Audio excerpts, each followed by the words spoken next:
Donc merci d'être venu pour célébrer cet achèvement. Le portail de l'hôtel Raoul est enfin restauré. Enfin, oui, car cette histoire commence vers 1963, quand l'hôtel de Jean-Louis Raoul disparaît sous la pioche des démolisseurs.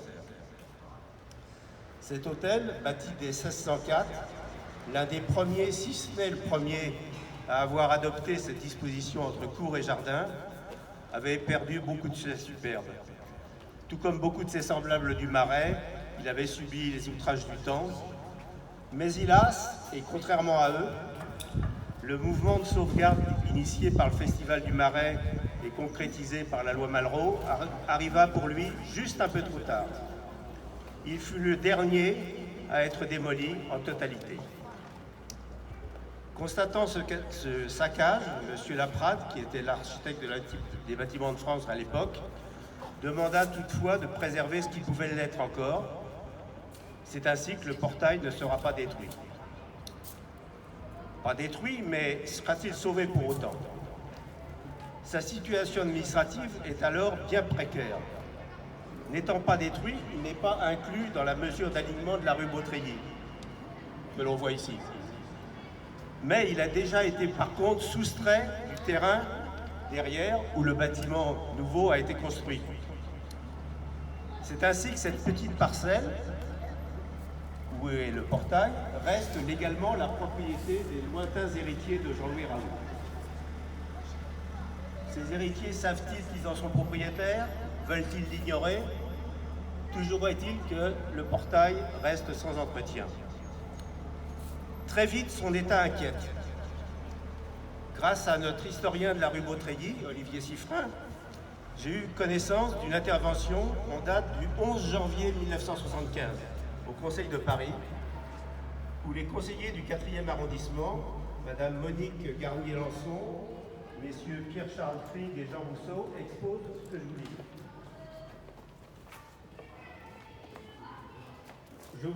On signale au préfet de Paris l'état lamentable dans lequel se trouve au 6 rue Beautreillis une grande porte cochère, dernier vestige de l'hôtel qui s'élevait jadis en ces lieux.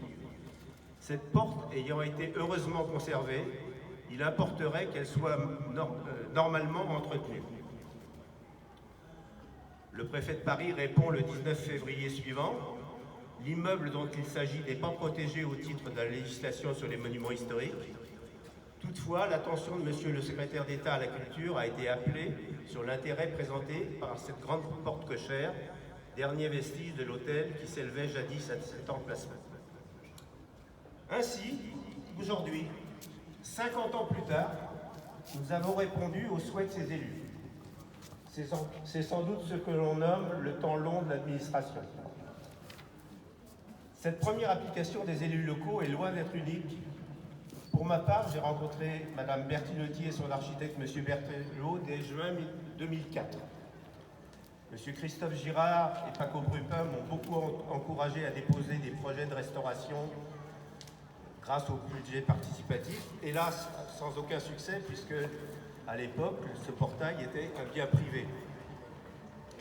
Et bien sûr, Ariel Veil, qui s'est saisi de ce dossier dès le temps où il était maire, a continué ces actions. Mais il faut vraiment attendre l'implication décisive de Mme Taïeb, donc l'adjointe au patrimoine à la mairie de Paris, en avril 2023, pour qu'enfin une solution soit trouvée. Une association se chargera des travaux de restauration, elle recueillera les dons, recevra des subventions, assurera la maîtrise d'ouvrage et, le travail terminé, remettra le portail restauré à la ville de Paris, qui l'inscrira à son inventaire.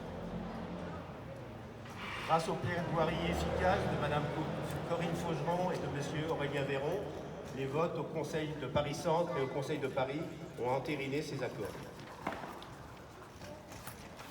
Je dois à ce stade rendre hommage à Frédéric Thibault, compagnon des Devoirs Unis, qui a eu l'idée lumineuse d'inclure dans ce projet le lycée professionnel Hector Guimard. Cette dimension pédagogique à ce chantier de restauration a été, je crois, très importante pour débloquer ce dossier auprès des élus. Frédéric n'est pas avec nous. aujourd'hui puisqu'il s'occupe d'un important chantier de restauration près de Bordeaux. Mais je n'oublie certainement pas que sa rencontre m'a littéralement reboosté dans un grand moment de découragement. Donc voilà où nous étions il y a 2 ans, lors de la fête du portail, où beaucoup d'entre vous étaient déjà là. Je vous épargnerai les angoisses pour réunir les fonds, pour obtenir des devis en accord avec ces fonds, ainsi que les lourdeurs administratives que j'ai découvertes à cette occasion. Je dois dire que quelque chose comme Chorus Pro a été pour moi un must, et dont je n'ai jamais réussi à me débrouiller, heureusement, sans dommage. Mais ma mémoire est ainsi, elle ne garde que les bons souvenirs. Dans toutes ces étapes, Pierre Lucot, notre architecte, a été d'une aide précieuse et bénévole. Mais bien avant cette restauration, Pierre Lucot, c'est en tant que voisin, en tant que président d'une association locale, président du conseil de quartier, qu'il aura suivi toutes les péripéties de cette restauration. En plus des subventions de la ville de Paris et de celles de Paris-Centre, l'association présidée par M. Simonet, Vivre le Marais, a été particulièrement généreuse. Elle a de plus relayé notre appel aux dons sur son blog, tout à fait qui est très lu. En tout, 120 dons de particuliers ont permis de réunir les fonds nécessaires aux travaux. Beaucoup de ces donateurs sont présents aujourd'hui et c'est l'occasion de chaudement les remercier. La restauration de la maçonnerie a été rondement menée par M. Drapeau, ici présent, de l'entreprise Technopierre, entre janvier et mars 2024, pour l'essentiel. Une petite déception que je ne peux passer sous silence, c'est les élèves du lycée Hector Guimard, vraiment très mal encadrés par leurs professeurs, n'ont pu fournir, malgré leur enthousiasme, toute la contribution espérée initialement. Mais leur travail aura toutefois compté pour eux, puisque ça va compter pour leur bac pro. Il aurait été rationnel de démonter les vantaux au tout début du chantier, mais hélas, faute d'un financement assuré à ce moment-là, les vantaux du portail ont dû attendre le démontage de l'échafaudage utilisé par les pierreux. Et ce n'est donc qu'au début de juin 2024 qu'ils ont pris le chemin des ateliers François en Normandie. Ils étaient revenus à Paris restaurés au début de novembre 2024, mais leur repose a été retardée le temps de longs échanges entre Pierre Lucot et l'architecte des bâtiments de France de l'époque maintenant, pour aboutir au choix de cette lasure qui, tout en homogénéisant la teinte, ne masque pas le travail de restauration, contrairement à ce qu'aurait pu produire une peinture, comme par exemple le portail de cette fenêtre. Ce n'est donc que le 15 mai dernier que les vantaux ont été reposés. La repose du heurtoir nécessite de refaire une pièce métallique, et donc il est un peu manquant et il sera remis dans quelques jours. À noter que la précédente restauration des vantaux nous est connue parce qu'en les démontant, on est tombé sur un journal de l'époque qui datait de 1921. Sur les photos du portail à la fin du 19e siècle, on voit des chassereaux qui avaient disparu plus tard. Il nous a semblé juste d'en reposer d'un modèle similaire, approchant. Le figuier, objet de toutes les attentions de la direction des espaces verts de la ville de Paris, se porte à merveille, comme vous pouvez le voir. Et on lui a arrosé un pavage tout beau autour de lui, qui lui laisse le place à photo. Je voudrais avant de conclure remercier les membres du conseil d'administration de notre association que je n'ai pas eu l'occasion de citer. Pascal Richard, qui est certainement quelque part que je ne vois pas, mais qui doit être là, dont j'ai si souvent sollicité les conseils et qui améliore le moindre texte en un clin d'œil. Philippe Boucher, qui entre 2 déplacements professionnels au bout du monde, a su toujours être à nos côtés dans les moments décisifs. Christophe Lucien, qui évidemment a encore oublié cette réunion, notre commissaire-priseur amoureux de Paris, dont l'enthousiasme communicatif est bien utile dans les moments de découragement. Un tout dernier remerciement à M. Battista, notre gardien, enfin le mari de notre gardienne, qui dès hier, tôt le matin, a tout nettoyé, a effacé toutes les imperfections laissées par les travaux et a préparé cette inauguration. C'est pour nous une aide irremplaçable. Donc voilà, l'association Le Portail de l'Hôtel Raoul a rempli sa mission. Et maintenant, c'est avec beaucoup d'émotion que je vais remettre à Monsieur le maire une clé.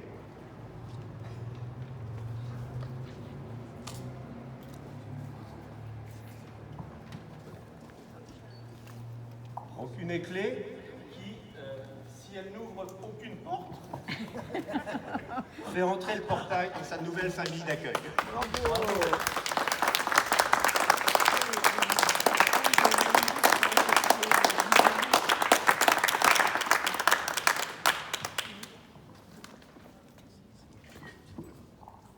C'est moi qui dis un petit mot. Alors, en voyant cette clé, je pense à... Je crois que c'était un sketch de Gad Elmaleh qui parlait de toutes ces clés qu'on a. Il est quasiment impossible de jeter une clé, même quand vous avez depuis longtemps oublié quelle porte elle ouvrait, quel cadenas. Et on a tous, je crois, chez soi, des petites boîtes à clés. Mais celle-ci, elle a été conservée et on a évidemment, en la voyant, l'image, l'idée qu'elle est un symbole de quelque chose qu'on doit préserver.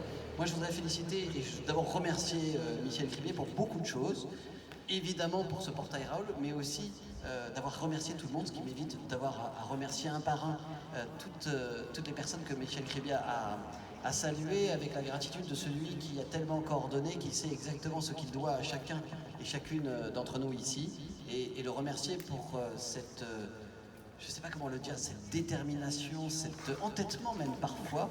Je voyais l'autre jour, il y avait la finale de Roland Garros, vous le savez, il y a une semaine, qui a fait preuve d'ailleurs pour la finale des hommes et des femmes d'un entêtement prodigieux. Il y a marqué, je crois que c'est la devise, que la victoire appartient à ceux qui sont les plus obstinés.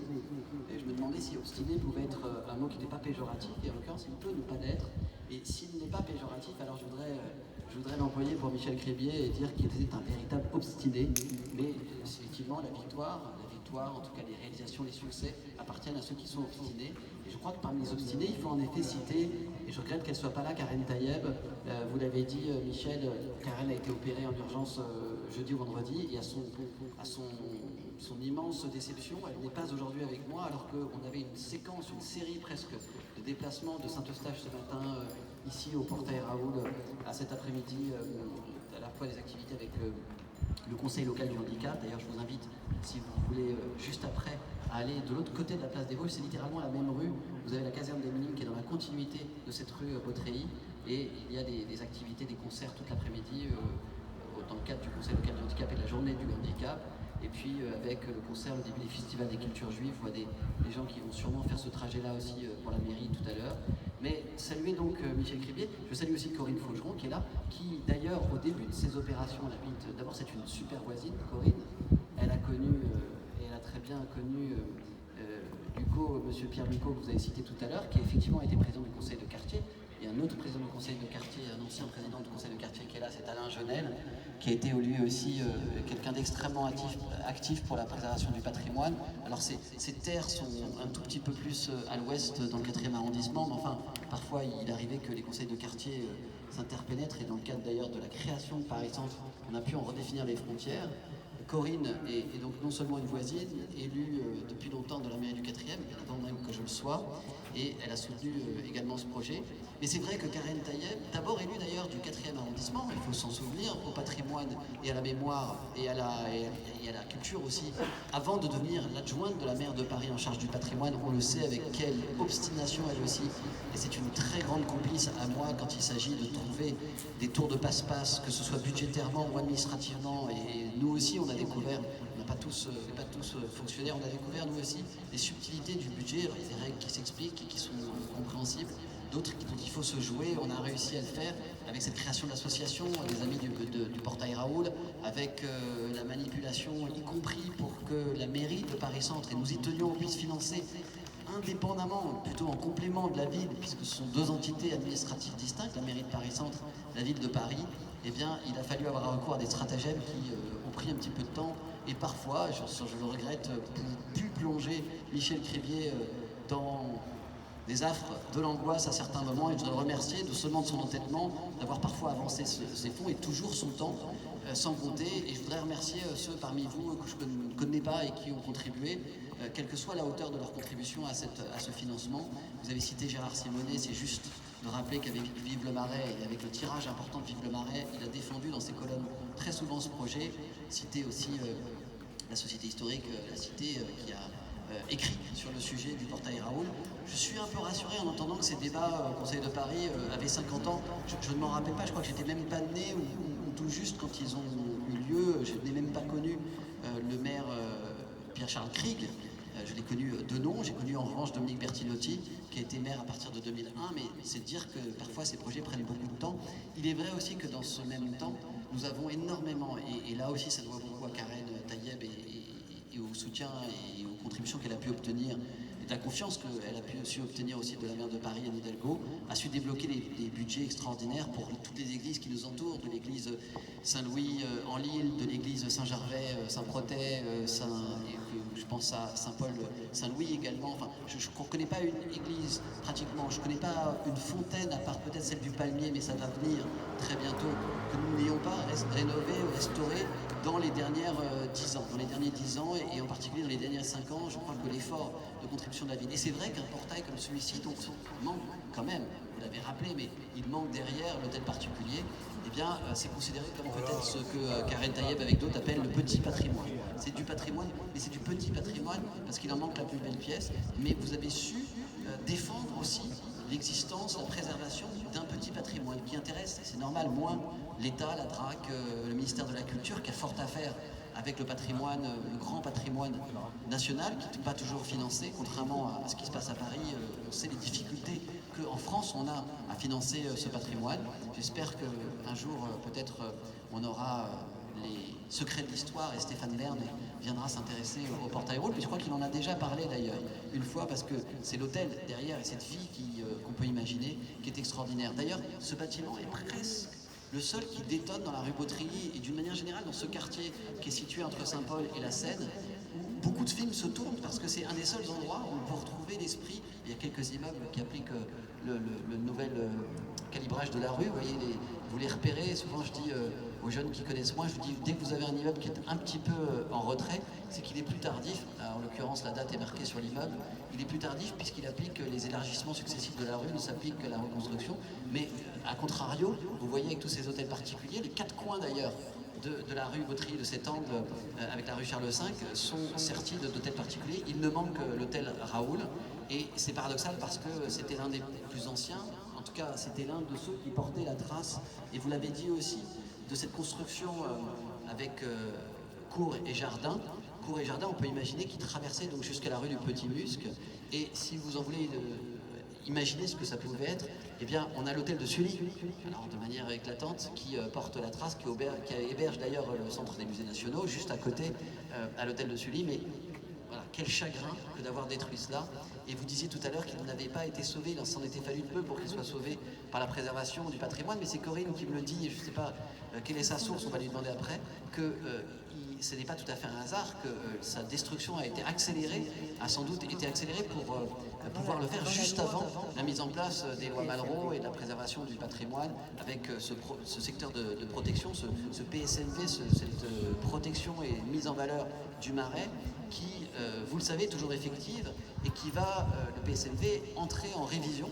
On l'a lancé il y a quelques semaines ou quelques mois, on a lancé la procédure, donc pendant les prochaines années, et je pense que Michel Cribier, avec Corinne Faugeron, qui n'était pas encore, mais qui maintenant fait partie du conseil de l'association de la commission du Vieux Paris, je vais y arriver, la commission du Vieux Paris qui est très ancienne et qui a été créée avant les statuts de préservation pour protéger comme elle le pouvait Paris, le Vieux Paris. Eh bien, Corinne sera là, et vous aussi, j'espère, Michel, pour nous aider dans la révision du PSMV, à faire que cet outil soit modernisé, mais toujours dans le sens d'une protection accrue du patrimoine et aussi de la végétation. Et vous avez eu ce mot pour d'ailleurs parler de ce figuier qui est remarquable, c'est un arbre remarquable, Corinne, ce figuier. Je pense qu'il faudrait le protéger s'il ne l'est pas déjà. On vient c'est-à-dire on a beaucoup de figuiers dans le quartier. Eh ben Tout oui, le monde il y a même veut une rue qui porte le nom d'un figuier, qui s'appelle la rue du figuier. Et on vient d'obtenir le classement, le label patrimoine remarquable, arbre remarquable, pour celui du jardin des Rosiers. Mais on vient juste au bout de plusieurs années quand même de Corinne, travail. Voilà, Donc, Corinne, c'est ta mission. Mais là, il y en a là, mais il y en a un sur l'île de la Cité, il y en a Mais pas celui-ci, deux, il trois est demandes. doublement remarquable, Corinne. Il est doublement Il y en a remarquable un sur parce l'île que Saint-Louis là aussi qui c'est un figuier remarquable, mais c'est un figuier remarquable de son alliance en quelque sorte avec le portail Raoul. Et je termine en disant que deux choses. D'abord que ce nom, le portail Raoul, est un peu ironique puisque finalement le sieur Raoul, qui en a perdu la propriété au moment de la Révolution française, je crois. Non, pardon, c'est lui qui l'a acquis après la Révolution française, 1810. Il est le propriétaire plus de 2 siècles après l'édification, je crois que c'est 1604, 17e siècle de mémoire, 1604, 1810. Et donc, ce portail porte son nom comme l'hôtel portait son nom, alors qu'il n'en a été le titulaire, alors certes que à peu près 2 siècles, qui est quand même pas mal, mais pas du tout le créateur. Il en devient propriétaire plus de 2 siècles après l'édification. C'est comme ça, la règle, je crois, c'est que c'est celui qui était le plus longtemps en titre, ou qui l'a habité le plus longtemps, qui donne son nom à un hôtel, et en l'occurrence ici, à ce qu'il en reste une porte, mais il reste encore une pièce, je crois, de la fontaine, et qui est, on me dit, qui est à l'intérieur, je ne l'ai jamais vue, et peut-être que je vais pouvoir la découvrir. Et puis terminer en vous disant, vous l'avez rappelé tout à l'heure, qu'il y a eu 2 lycées, je crois, qui ont été mobilisés. Le lycée, et leurs noms sont magnifiques, le lycée Hector Guimard, et si je comprends bien aussi le lycée, voilà, j'ai cru qu'il y avait aussi l'honneur de Vinci, mais en tout cas, vous avez fait œuvre de transmission, et c'est ça finalement qui compte le plus. Je vois un jeune ici, ce portail est restauré, et il y a eu du scepticisme, je m'en souviens très bien chez les uns et les autres, parce que c'est vrai que l'effort portait sur des monuments plus grands. Il y a eu du scepticisme, mais vous avez eu raison. D'abord, ça permet d'attirer des touristes, des visiteurs ailleurs que pour voir la Joconde ou Notre-Dame. Ils n'ont pas loin à marcher, mais aussi ça permet une transmission sur ces métiers qu'avec la restauration de Notre-Dame, avec la restauration du patrimoine, aujourd'hui on prend soin de mettre en avant parce que c'est un domaine et une filière d'excellence française et que heureusement, on la préserve, et en voilà encore un chantier qui a permis de mettre des jeunes au travail.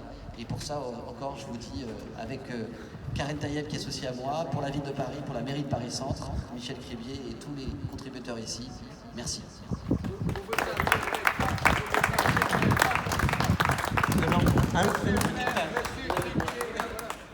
Vous avez encore une petite tâche à faire.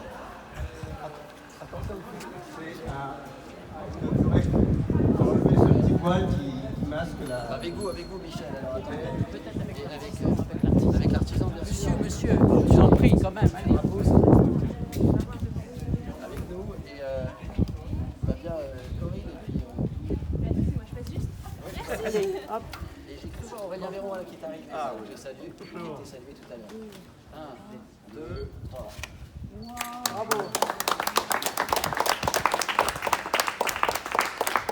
Qu'est-ce qui a marqué alors? Alors ce portail, vestige d'un hôtel entre cour et jardin, bâti dès 1604, je ne m'étais pas trompé, mais vous l'avez rappelé tout à l'heure, et démoli en 1963, a été restauré en 2025, fini en 2025 par l'association Le Portail de l'Hôtel Raoul, créé par Michel Crébier, avec le soutien financier de la mairie de Paris, de Vivre-le-Marais, de la mairie de Paris-Centre et de 120 dons individuels, dont un certain nombre de donateurs sont parmi nous, et je les remercie à nouveau. Technopierre a réalisé les travaux de maçonnerie avec l'aide des élèves du lycée Hector Guimard. La menuiserie a été restaurée par l'entreprise François. Pierre Lucot, architecte, a assuré la maîtrise d'œuvre. Et vous avez un QR code, et qui est un des tout premiers QR codes qu'on pose sur des plaques patrimoniales, qui vous permet d'en savoir plus en prenant avec votre téléphone. Voilà. Ça c'est très très bien le